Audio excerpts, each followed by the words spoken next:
Alright guys, today I'm working on this iPhone 6. It's been brought into me by a customer stating that it's been water damaged. So it's been water damaged for 4 days now. It does not turn on, nothing shows up, holding the power button down, connecting it to the computer and so forth. So we'll take the screen out, take the motherboard out, run it through the water damage process, which is a bath in isopropyl. And we'll see if we can get this back to life.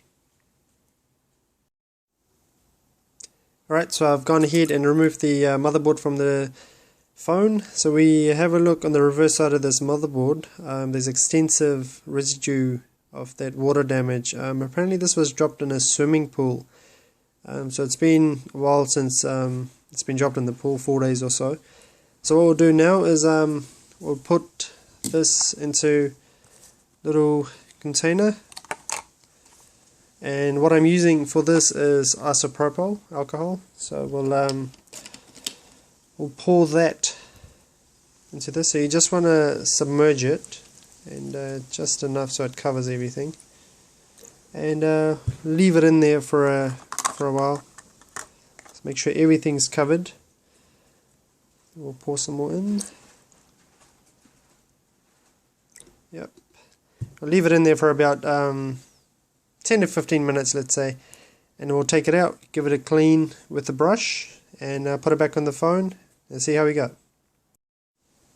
Okay, so while I'm waiting for this to do its thing, there's also residue on the frame of the phone and below it. So what we'll do is I'm using a spray bottle isopropyl, and we'll spray some in here.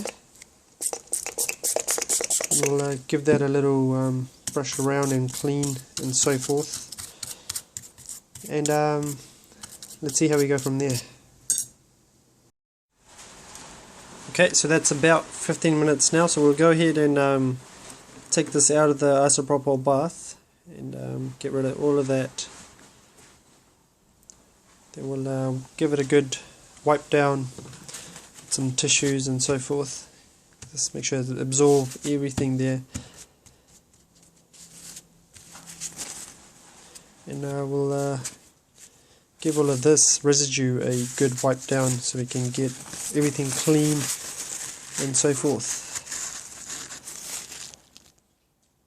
After that, we'll put it back into the phone, and we'll put the original screen back on, and we'll see how we go with that. If not, I'm pretty sure the screen will need replacing, because I feel that water must have gotten in between the gaps and gotten onto the LCD. I passed the digitizer and into the LCD, so I've got a replacement iPhone 6 LCD here and digitizer here anyway. So we'll try the original one first and see how we go with that. If not, then we'll change it out to the new one. Okay, so I've dried up most of the motherboard, but just to be on the safe side, I'm going to use a heat gun here and just heat the board around, just so we can absorb as much of that isopropyl residue as we can, and also to dry the board up as much as we can. So we'll make sure to do it on both sides. I've got mine set at 150 at a respected distance anyway. So we'll just do that for about 2 minutes, and we'll put it back into the board, and we'll put everything back together with the original screen, and we'll see what's next from there. Cool, so it's all clean and so forth. So we'll go ahead and put this back into the iPhone and screw everything down, and hopefully it boots up. So I'm pretty sure it will. So it's seated pretty well there, and we'll screw it back down, put the screen on, and we'll go from there. Okay, so we've put the motherboard back in, all the connections are made for the LCD, and now the moment of truth. Will it turn on? I'm pretty sure it will. So we hold the power button down, and there we go, back to life. Now the only thing we have to check now is obviously a few things: the speaker, the charging port, the home button, the power button, volume buttons. as well as the LCD and digitizer. So we'll take step by step from which is next. So next is LCD and digitizer. So we'll have a look at when the phone boots up how good the LCD actually is. So if we bring the light, we'll have a look at that. And you can see on the back, that's not the background, that's actually, let's get this camera to focus. So if you can see that, there's water that's gone in between the digitizer and the LCD, so that will need replacing. But if we test the home button,